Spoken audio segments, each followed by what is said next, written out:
Well, hey gang, welcome back for another episode of our biblical story narrative where we're taking a journey through the Bible from Genesis to Revelation. We're looking at 30 different stories that paint kind of the overall biblical arc, that kind of give you the edge pieces, right, to the biblical story. And I think it's really important, we believe it's important here at Kingdom Story to really understand the larger narrative in order to see where all the different pieces of the Bible fit. I mean, at its core, the Bible is a story. It's a story of God revealing himself to his people over the course of history. Problem is that only 40% of the Bible really reads like a story. There are other things there, like the Psalms, like Proverbs, like the letters in the New Testament from Paul and Peter. It's not always storytelling, and it really can kind of trip us up as we get into it. And so that's why it's important for us to really study the story. And today we're getting into our next story, which comes to us from the book of Judges, actually Judges 2, verses 6 through 23. But kind of catching us up to where we've been, we've looked at the book of Genesis, where we've seen creation, we've seen God create and the relationships and that he desired to have with us and us with each other and us in the created world. And it really should set our perception of who God is and how he wants to work with us. In Genesis 3, we looked at the fall. We see man and woman wanting to supplant God, put themselves at the center of the universe and be able to make their own decisions and try to do life on their own. And God grants them over to this and kicks them out of the garden, which is grace in and of itself. And God's saying, I'm not going to let you eat from the tree of life because I don't want you to be stuck like this forever. Right? But it did cause a separation from us, from God. And in Genesis 12, we see God reaching out after kind of sin unraveled from Genesis 3 through 11. And we have Cain killing Abel and the Tower of Babel and the flood and just all this kind of bad stuff going on. You see in Genesis 12, God reach out and start his redemption plan with Abram and Sarah. He tells them to leave everything they know and head to the place that God will show them. Right? And we see them come into the promised land. We see the movement of the patriarchs all the way through the book of Genesis.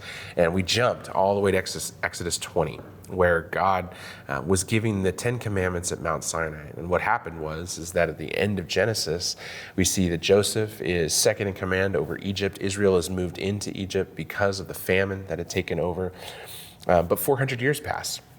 And in this 400 years, people forget about Joseph. The next pharaohs forget about Joseph, and they see Israel growing, and they become scared, and they oppress Israel, and they turn them into slaves that are helping them build the different pyramids and things of Egypt.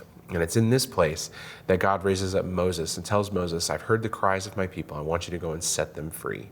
And through miraculous plagues and signs and wonders and the parting of the Red Sea, God frees his people from Egypt, and they head on their way back to the promised land. But on their way, they stop at Mount Sinai, where God gives the 10 commandments, enters into a covenant relationship with them and says, I will be your God and you will be my people. They don't keep this covenant long. They make a golden calf, right? And then we moved into the book of Leviticus to talk about, because of our sin, God wanted to create a way for us to come into right relationship with him. We talked about the Day of Atonement and this entire ritual that Aaron needed to put on. From there, we got back kind of on our tour bus, and we jumped into the book of Numbers to see that Israel from Mount Sinai had made it to the promised land. And from here, God had told them to send 12 spies in to spy out the land so that they could come back with a report that God said it was how he said it was. The problem is that 10 of them came back, or actually all 12 came back and said that the land was great, but 10 of them said there are giants, there are fortified cities, we're not going to be able to take this land. And they spread that to the whole Israelite community. Two of the spies, Joshua and Caleb, said, wait. Yeah, there are giants. Yes, there are fortified cities, but God is with us. And God said he's going to give us this land. So let's go take it. But it wasn't enough.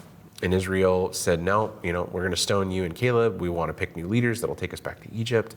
And so God granted their wish, not to go back to Egypt, but that they wouldn't go into the promised land. And he said that this generation would wander for 40 years in the desert, and it would be the next generation that would enter the promised land. And that was where we got into last week's lesson, where we talked about Joshua. Joshua was on the brink of the promised land, about to lead his people in, and God needed to remind him 3 times to be strong and courageous. God gave him promises and commands to help him have courage and to move into this place. And God told him, do not let the book of this law depart from your mouth. Don't turn to the right or left of it. Chew on it. Meditate on it daily. And in this, Joshua would find his success. And we see that Joshua moves in with the Israelite army and they conquer the entire promised land, not the way God had asked them to, which was to get rid of everyone, but they mostly conquered, all of it. And this is why the book of Joshua is really hard for people, because we see the wholesale slaughter of multiple different tribes at God's command. And it's something we really have to wrestle with. And I encourage you to wrestle with it. We've got to take the whole counsel of the Bible. And that's why we're doing this study, to see the character of God and truly what's at God's heart. And what is God doing? Kingdom Story has a way of kind of approaching this subject, which I didn't include in the video. But if you would like me to do so, leave a comment, let me know, and let's explore this. And I think it's important that we wrestle with these things. And I'm not saying that we have answers that bring this to a case closed type of thing, but a way of talking intelligently about this, especially with those that have some serious issue with a God who would command this.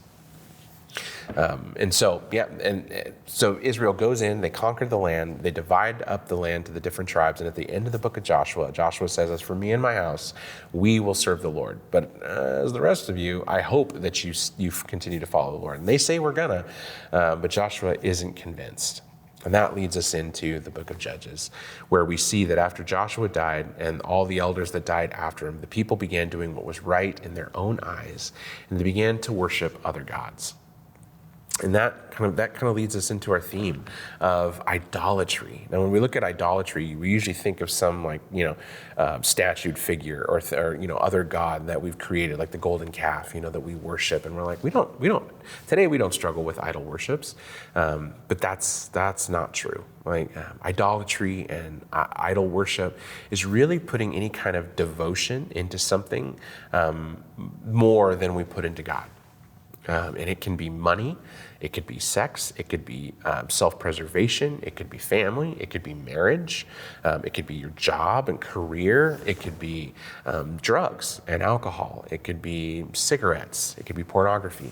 There are shopping, scrolling, all these different things can raise themselves up and to be idols in our lives. And we may not think about it because it's not a little trinket that sits on our desk that we begin to worship, but it is. We have our own idols in our world today, and we put more devotion. I'm not saying many of these things they're not bad, or they're even part of our. Some of them should be part of our natural daily life, like money, like work. But to worship it, to put it above God, that is where we run into some problems. And our scripture from Judges 2, verses 6 to 23, talks about something we call the sin cycle.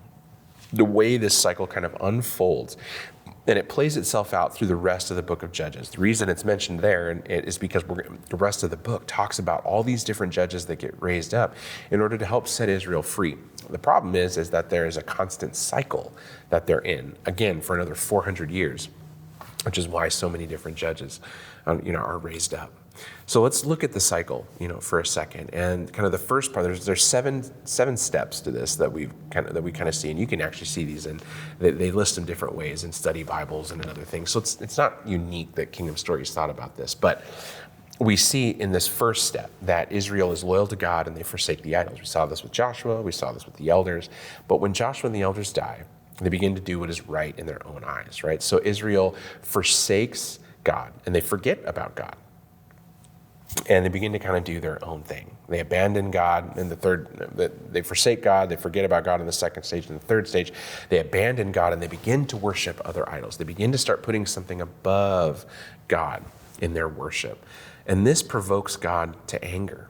And you have to think about it, just like the marriage covenant. If I were to tell you that my wife was cheating on me, and I was like, it's all right, you'd probably have a bit of an issue with that. You'd wonder why I wasn't angry. You'd wonder why I wasn't more disturbed, right, by this fact. And that's really what is going on with God. The Israelites are cheating on God, basically. They're having an affair with another idol. And this is what is provoking God to anger. And rightly so, right? As we think about it, is God's anger justified in this? Yeah. he has given himself completely over to the Israelites, and they just forget him and go and worship other gods. They begin to worship other things more than God. So God gives them over to what they desire. An enemy comes in and oppresses them. They want to be like other nations, and so another nation comes in and subdues them. And he's really kind of telling them, well, cry out to your God and see if they can rescue you. And Israel quickly realizes that's not going to happen, partly because these gods are not real, right? And so Israel actually turns, they cry out to God. That's the 6th step here. And in the 7th step, God hears those cries and he raises up a judge who helps to set them free from oppression. And this is what is detailed throughout verses 6 to 23, and the stories throughout the rest of the book of Judges is about this particular cycle that continues to plague Israel and plagues them not only through the book of Judges, but all the way through until we get to Jesus. But even now, you can see it in our own lives. I work with many men that have been in addiction, whether it be to drugs, alcohol, pornography, whatever it is. And this is the same cycle that they continue to go through. Why do we have so many relapses? Why do we have so many people drawn back into their addiction to drugs and pornography? It's because of this. We usually get to a point where things are good, and then we forget God. We aren't intentionally abandoning God, but we forget. It's really interesting when you look at the life of people that when things are going great, we rarely pray. But when things are terrible, we cry out to God. Right? Because what else is there? And that's the start of it. That's what begins to happen is we forget to do our practices. We forget to worship. We forget this and we look for our comfort in something else. And we abandon God. And in that, God gets angry, and rightly so, because we begin to cheat on him, right? And so the character of God is revealed all throughout this. And we think that the weight of the scripture is laid on God being angry, but it's not. The weight of the scripture is actually laid on God's rescue and what he does to redeem his people from the oppression and the slavery that they're feeling. That, what I mean by weight is that's the longer portion.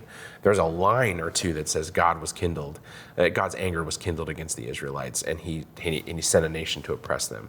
And somehow we focus on that when really the longest portion is about God redeeming his people. What does that say about God? It says that God is a pursuant God. It says God desires to set people free, and he's going to do it over and over and over and over again, as many times as you need in order to realize that idol that you're searching after isn't going to fulfill your desires. God doesn't want you stuck in the cycle. We're the ones that keep going back into it.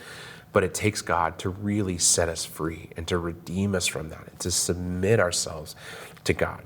That's the God that we follow, this loving Father that is pursuing us in the midst of our addiction, in the midst of our idolatry, and is saying, come to me, let me set you free. I can give you what it is that you deeply desire. That is the character of God that is revealed in our story of Judges today. And that leads us to our challenge.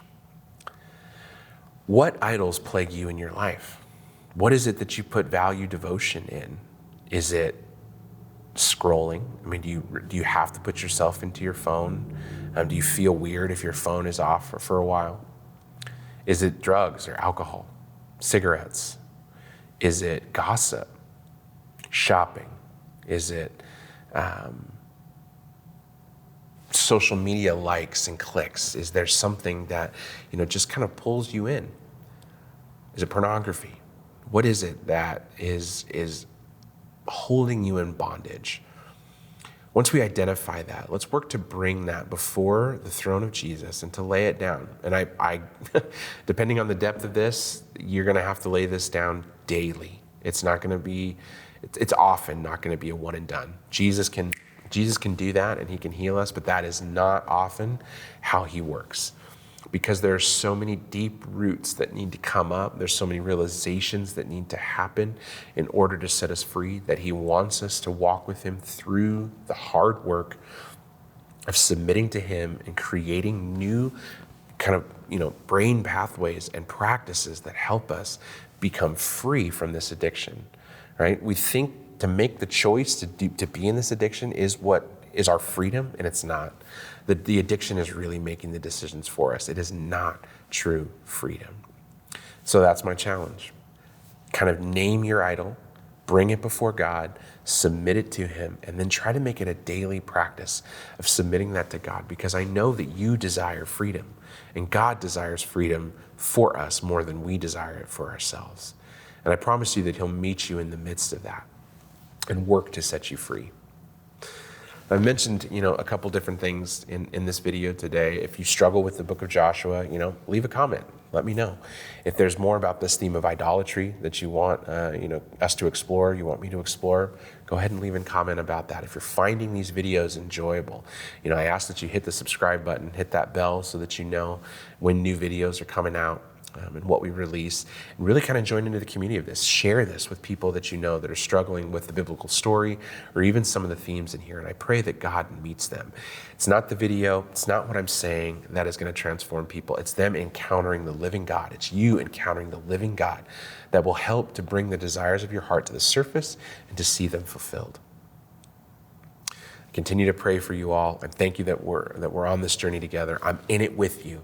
I'm not the teacher. Jesus is the teacher. I'm simply a guide that's bringing us to the throne and hoping that we both encounter God in a new way. And I pray that until next time, you continue to find your place in God's story.